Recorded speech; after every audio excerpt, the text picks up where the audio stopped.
Good morning. Welcome back to the Broadcast Retirement Network. I'm Jeff Snyder, and this is BRN Sunday for Sunday, June 18th, 2023. Hope you're having a great weekend. We've got members of the media, academia, financial services, and government standing by as we break down all the news and important events this week. So sit back, relax, and enjoy this episode. BRN Sunday.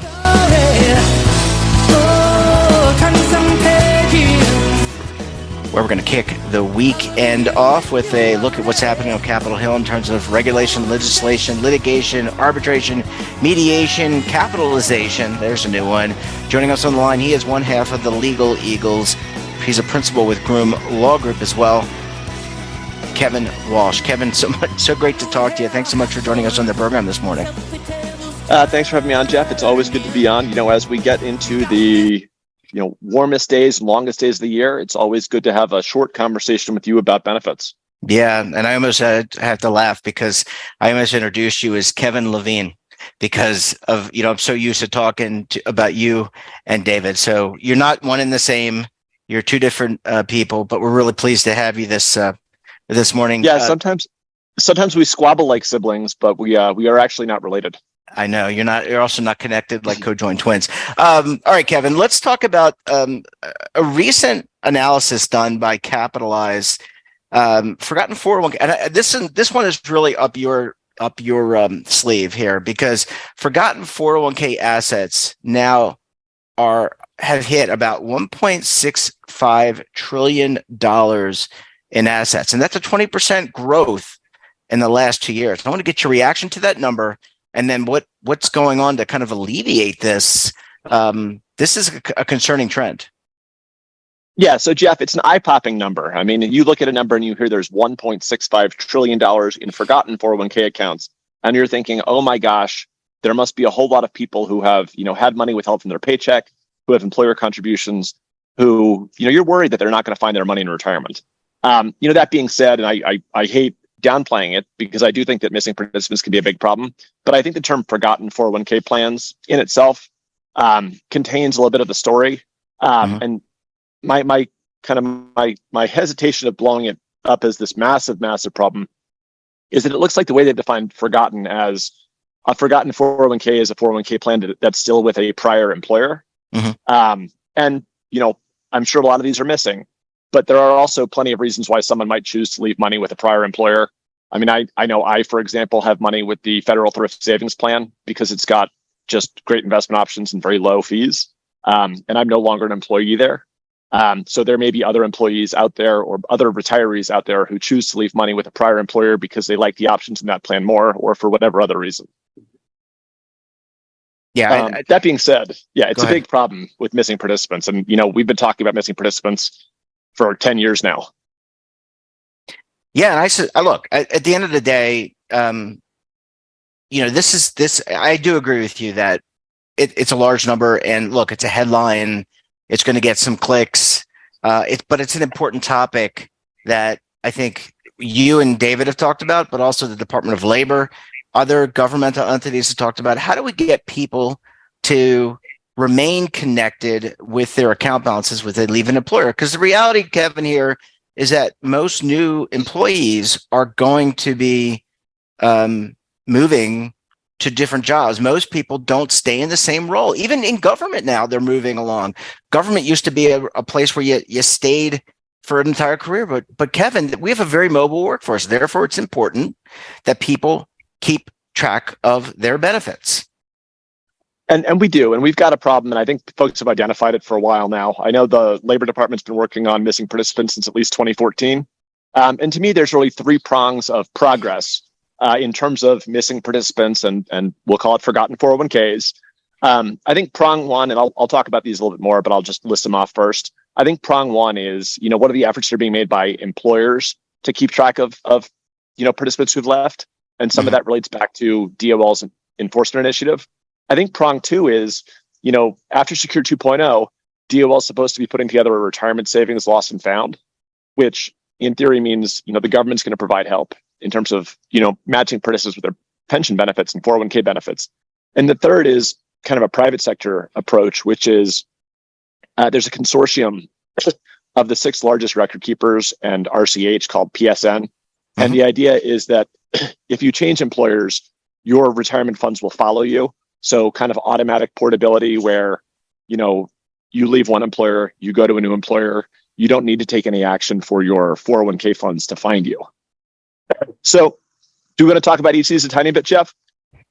So turning back to the 3 things in order, missing participants has been an enforcement initiative from DOL since 2014. And what the Labor Department has done is, they've really signaled to employers that they view ERISA as requiring essentially an affirmative obligation on employers, plan sponsors to do things like use third-party locator services, search social media profiles, talk to coworkers who may have worked with the employee, and take other steps in an attempt to, track down employees who have retired and who you can't find to pay their pensions. And that initiative has been pretty successful. If you look at the reports to Congress each year, it's been reported that it's recovered billions of dollars in benefits for participants who wouldn't otherwise have gotten them. The second approach here, go on. Go ahead, Kev. So the second thing here is if we look at what's going on with legislation. And for a while, we were talking about, the idea that there would be a retirement lost and found. And Secure 2.0 has directed the Labor Department to put in place essentially a retirement savers lost and found. The idea being that, individuals and employers will be able to, go to the government and access a database that will be able to help them locate participants or locate employers who owe them a retirement benefit. Now, this is helpful because if we look at the world, up until the early 2010s, you could use the Social Security Administration made available a master file where you could figure out if retirees were still alive, which was helpful in terms of knowing who to search for. They took away that access in the early 2010s. So this is kind of a step back towards the government providing some help in terms of locating missing participants. The third thing that really makes a difference here, and these are all kind of incomplete solutions. The third thing that makes a difference here is auto portability. And, as I mentioned, the 6 largest record keepers are getting together to, work together so that when an employee moves from one company to another, particularly if their account balance is less than, I think it's $7,000 next year, that the benefit will automatically move to the new employer. And that, that should provide some help in terms of keeping the benefits with an individual, because that way, if we have a very mobile workforce, you won't find that individuals have, 5 or 6 small 401k accounts, but instead, hopefully they'll have one big 401k account at the time that they retire.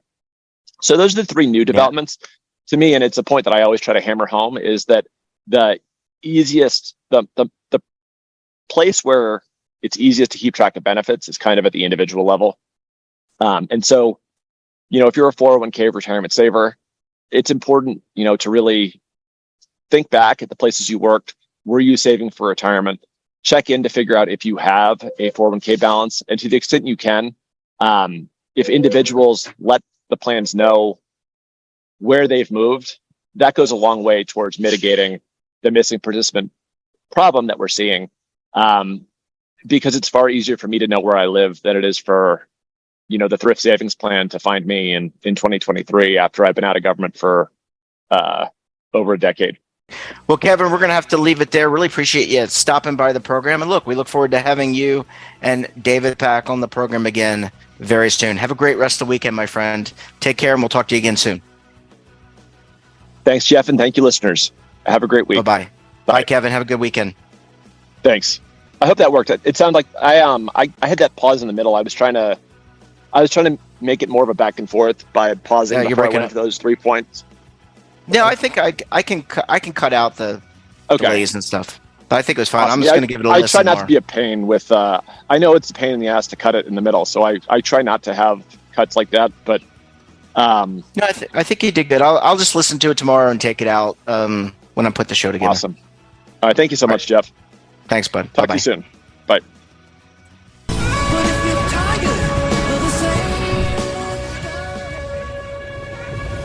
Imagine a new television network that will make you richer, healthier, and in control of your financial future.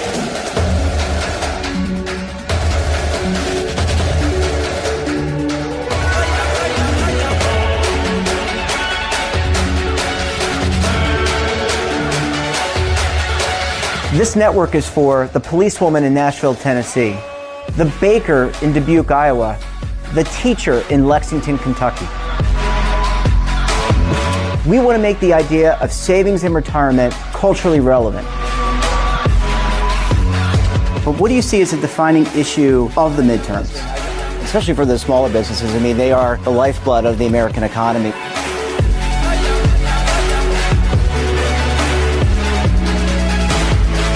Featuring exclusive interviews, current affairs, and docuseries. 33 years old, you retired early. The philosophy is money only matters if it helps you live a life that you love. But you got to start thinking about retirement as soon as you get in. The Broadcast Retirement Network will drive very high engagement with premium partnerships. So this isn't retirement and savings for your parents or grandparents. This is for all Americans. And we're going to change the way you think about money.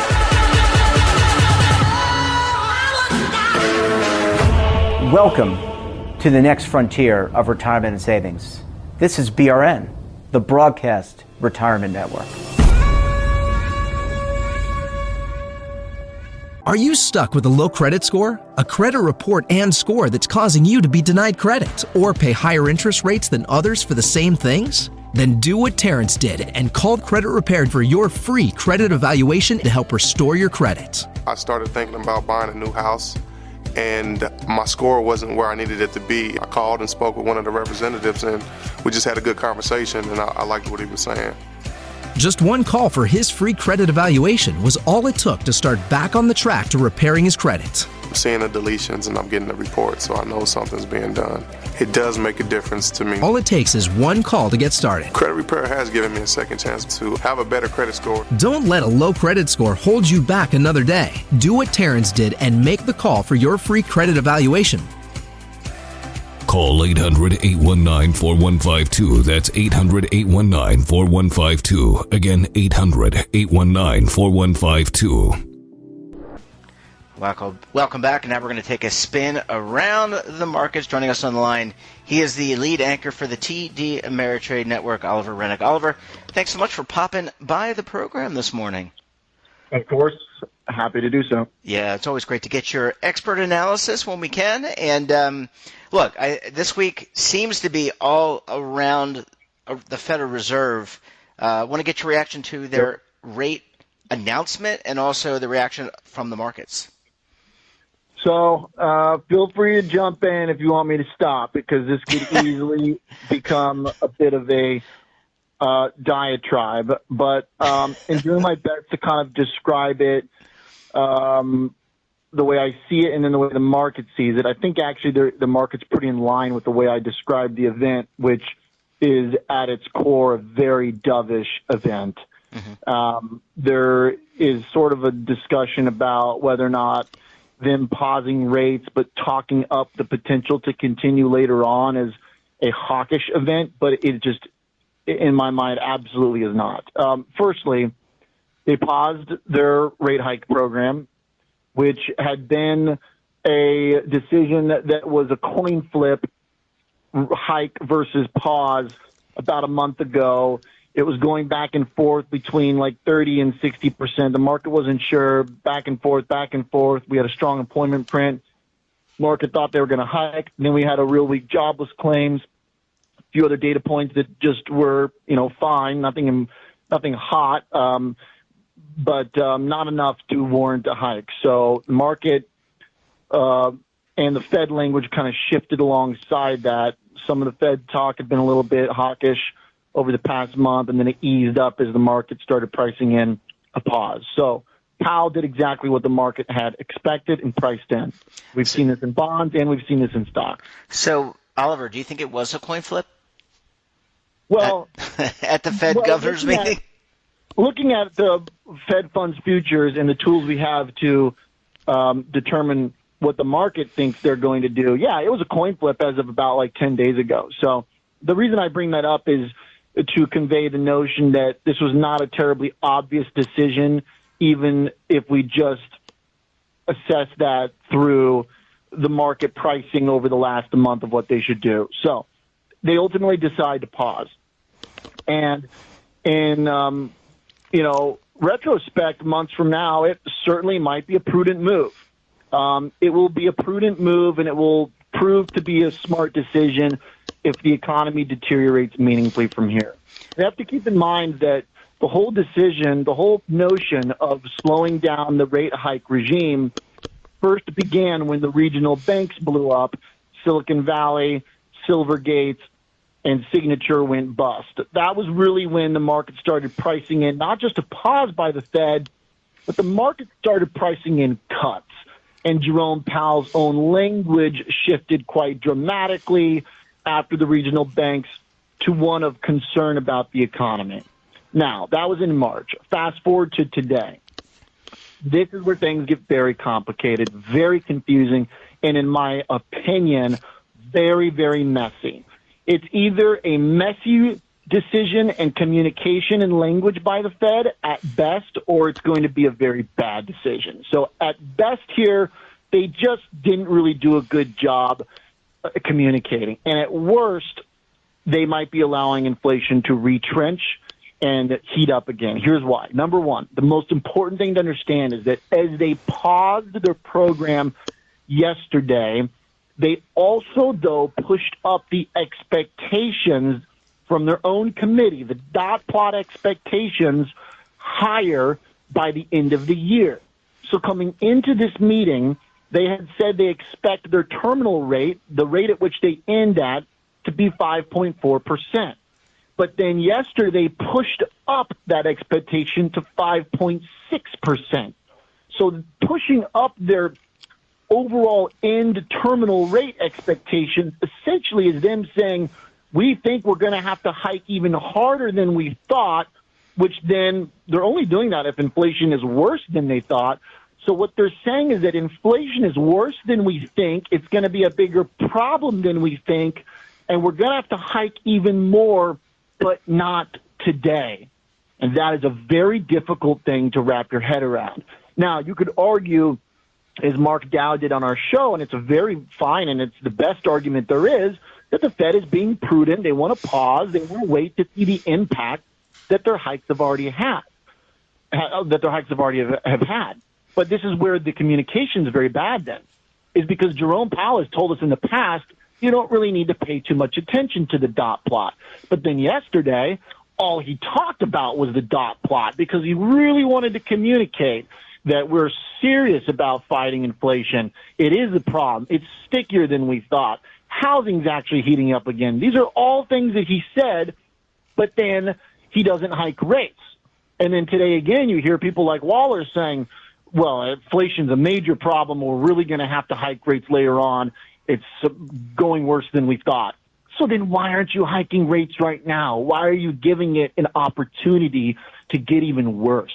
And essentially, by pushing up their expectations in the future to hike even more and pausing now is actually implicitly admitting that they're allowing inflation to get worse. Yeah. So it is very, very messy. Unless, of course, they think their rate hikes don't work and they just want to see if inflation comes down on its own or if it goes up. So it is just a very odd, very possibly risky maneuver, and at very least is pretty contradictory to the things they've said in the past, particularly about not having to really take the dot plot too seriously. So at very best, it'll turn out to be a prudent decision with strange communication. It kind of just seems like they don't really know what to think about the economy. Let's see what happens. And then finally, the last part that's also just probably an issue here is that there is very little evidence in the data that the economy is highly stressed right now. There really just is not. The credit spreads in the bond market are exactly where they were before Silicon Valley went bust. Financial conditions are much looser than 6 months ago because the stock market's rallied a ton. The data have actually been beating expectations generally. Even though they're not great and terribly robust, they're beating expectations. So and to pause at this moment, then, it must belie a very concerned mindset by Powell about the economy. That's the only way I can find it. I can find a way to justify is if Powell is really, really concerned about the economy, that he's willing to risk inflation moving upwards again because he's so worried he's going to break it if he hikes today. Oliver, wouldn't it have been a better hedge if he had maybe not raised rates? Something instead of doing a pause and saying we could raise rates again, maybe raising rates but not raising them as much in the past, right? So you kind of are signaling that, okay, you're seeing positive signs in the economy. You're not going to shut it off completely, but you're also not going to do what you were doing before. You're going to taper. Wouldn't that have been a more conservative approach to managing the interest, the federal funds rate? It certainly could have been, but that discussion doesn't really get us anywhere because it's in the past. It's possible. And I do think that maybe that's, part of the reason he's doing this is because he's caught a lot of criticism from people that say he jacked up rates too fast at like a very abnormally historic rate. So in the back of his mind, maybe he's thinking, yeah, maybe I might have overdid it. I'm worried about the banks or something. That's what's so tricky about it. It is really, it's hard to kind of find. There's no one logic that threads through all of it, frankly. It really only makes sense if you think that he is very worried about the economy, or if maybe he thinks that hiking rates isn't really that effective. I don't know. It's just, it's an odd thing to do, to try and talk out of both sides of your mouth and really kind of have your cake and eat it too at the same time.